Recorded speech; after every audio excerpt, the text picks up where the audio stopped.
One of the worst kept secrets in NASCAR has been finally revealed, because that Christopher Bell has accidentally revealed last Friday at New Hampshire.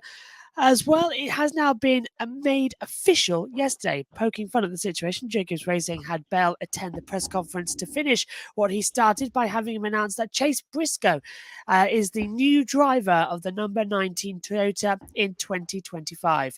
Briscoe will replace Martin Truex Jr., with Bass Pro Shops returning to sponsor the car, along with crew chief James Small continuing to lead the number 19 team. Now, during the press conference to confirm Briscoe's new home for 2025 and beyond, Briscoe opened up about the process of becoming a JGR driver. According to him, as soon as Stewart-Haas Racing announced plans to cease operations, he started texting multiple team presidents searching for a new ride while in the SHR conference room. The deal between Briscoe and JGR came together as both sides showed significant interest in each other. Team owner Joe Gibbs praised Briscoe's character and believes he can win in their equipment. One of the things that stood out the most to Briscoe was JGR being the only team he spoke to who didn't ask him how much sponsorship money he could bring to the organization. It made Briscoe feel like they wanted him for him and not how much money he could give the team for his sponsors. The graphic courtesy of Joe Gibbs Racing. Matt, good evening to you. Good evening. Is Chase Briscoe ready to meet the moment as well and become one of the top drivers in the Cup Series at Joe Gibbs Racing? Firstly, the hills are alive behind you, Josh. Is Chase Briscoe ready to lead or be leading or part of this team? It's interesting, isn't it? Because if you look at the way this season has already begun to shape itself, and we're pretty much halfway through now, he's the third pick out of the SHR stable. Josh Berry's been doing a fabulous job in his rookie season, rookie full-time season. And Noah Gregson's been going pretty decently as well, especially over the last month or so, whereas Chase has kind of dropped off a little bit, perhaps. It's an interesting pickup. Of course, Christopher Bell did drop the clanger on Friday in the press conference, so this was, we knew was coming, and I guess they put it out as early as they could do to avoid any more embarrassment on Christopher Bell's part, but good to see he took it all in good spirit. I think the sponsorship fits. If Bass Pro Shops are sticking around on the 19 team, I think that kind of fits with Chase Briscoe, who, to your point about bringing sponsorship, has never really had massive backers behind him through especially his Xfinity career. So he was part of the Brad Keselowski truck team from memory as well before that, which of course was funded, but through the Xfinity portion of his career, he didn't really have a massive amount of money behind him. So if Bass Pro Shops are going to be kicking around and auto owners potentially as well, then that's all good. He doesn't have that to worry about. I think he and James Small would make a very good team. How quickly they'll gel, of course, is going to be interesting. But by the sound of things, he was straight onto everybody there as soon as the announcement was official that the SHL were no longer going to be continuing in that guise. More on that kind of story in a moment. But good to see him in the championship continuing. I hope maybe he'll have some of his current sponsors move across with him as well, like we often see when drivers flick across from different team to team. So, I don't think he would have been my pick. It does seem slightly strange. Or maybe Gibbs, obviously, how far back in their plan they knew that Truex had, decided this was going to be his last year. Of course, we got that word last week, wasn't it? That we talked about that on the show. But they've moved quickly to a bit like the MotoGP silly season to some regard. They've moved quickly to get someone in straight away and lock it all up. And it's going to be interesting to see how it all gels together with chasing the 19 next year. Yeah, silly seasons are really blowing up massively. MotoGP as well. We're going to get more news this weekend and talk a bit more about it on next week's show, because there's still a few more moving parts that is expected to be announced this weekend. Also, Carlos Sainz, we're expecting him to make an announcement at Silverstone about where he'll be racing in 2025 as well. Strong rumours at the moment that he signed a deal with Williams Racing, and they're waiting for the home event for the drivers to have that. So we'll bring you more news on silly season as we go. Good evening, I should say, to Adam. He says, good evening, guys. I think Chase Briscoe can win at JGR next year. A good replacement for Martin Truex Jr. By the way, the hills are live with the sound of music. They really are as well. I love my backdrop. I get to bring it out to us here. Yeah, he certainly, to Adam's point, got the equipment under him now, perhaps more to win. Gibbs, the powerhouse team, though them and Hendrick at the moment at the front end of the Cup Series. So he's certainly got a better equipment under him than he would currently have at SHR. So yes, certainly he's got one Cup win under his belt for his career, and now he's got a real chance to add to that tally. Absolutely. And speaking of being a top contender, Briscoe was one of the top drivers in the Xfinity Series back in 2020 before Stewart-Haas Racing promoted him to the Cup Series. Now, during that season, Briscoe won 9 Xfinity races. So we know what he's capable of when you give him a good car that can compete for wins weekly.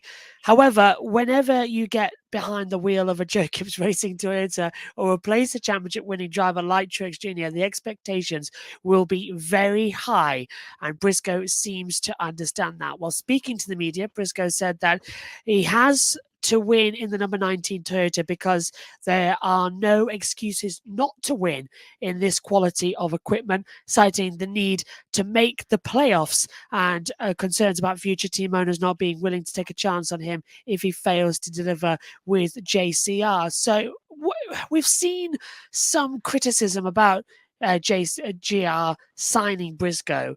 Do you believe he will surprise the naysayers and ultimately prove them wrong in the long run?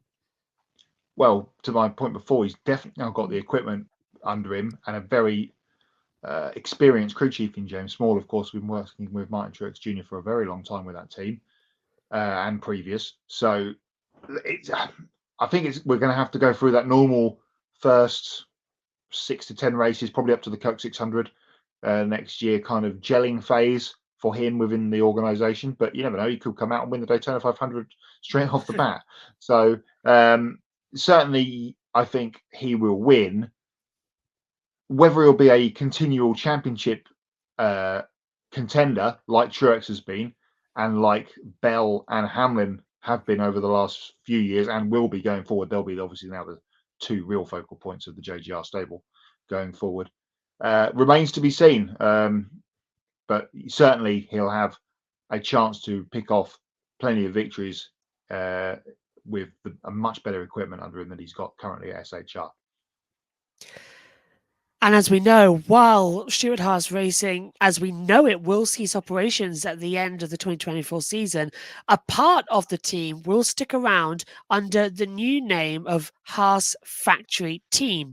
Now, SHR is selling 3 of its current charters in the NASCAR Cup Series, but the Haas Factory Team will keep one of them and run full-time at the Premier level with Gene Haas as the sole owner, while Joe Custer will serve as the team president. We'll also see the team run 2 full-time entries in the Xfinity Series. Gene Haas said his commitment to motorsports hasn't changed, only the scope of his involvement. And because of operating 4 Cup teams requires a lot of effort, and downsizing allows him to continue promoting Haas automation and growing HaasTooling.com. Now, there's no telling who's going to be part of the Xfinity program in 2025, but they'll definitely have a pool of drivers to choose from the Haas Cup car. Now, with Chase Briscoe, as we've said, off to Joe Gibbs Racing, SHR still has Josh Berry, Noah Gragson, and Ryan Preece unsigned. Now, however, given the appointment of Joe Custer as team president, it wouldn't be a surprise to see his son, defending Xfinity Series champion Cole Custer, return to the Premier level. When asked about the Haas Factory Team Cup rider for next year, Custer said it was always a goal for him to return to the Cup Series, and he believes that he's learned a lot since his first stint in the Cup, and the photo he has taken by James Gilbert from Getty Images as well. So are you surprised that Gene Haas is sticking around in NASCAR? And do you believe it's inevitable that Cole Custer will get that NASCAR ride? Not surprised at all that Gene is sticking around. You know, he's been in this sport now for a number of years before the Tony Stewart tie-up, so this isn't a surprise. What does surprise me is the name. It sounds very MotoGP, Josh, doesn't it? The Haas It does. Factory Team. Sounds like he's on a Repsol Honda or a or a Marlboro Ducati from back in the day. But that'll take some getting used to. But I think it looks very much likely that Cole Custer is going to end up in that car. And that's good. That's a good thing because, we like to see, sorry, I've got something in my eye. We like to see the progression, and Cole's been kind of up and down, floating about between the Cup and the Xfinity Series for the last few years, but he's proved to be a winner in both.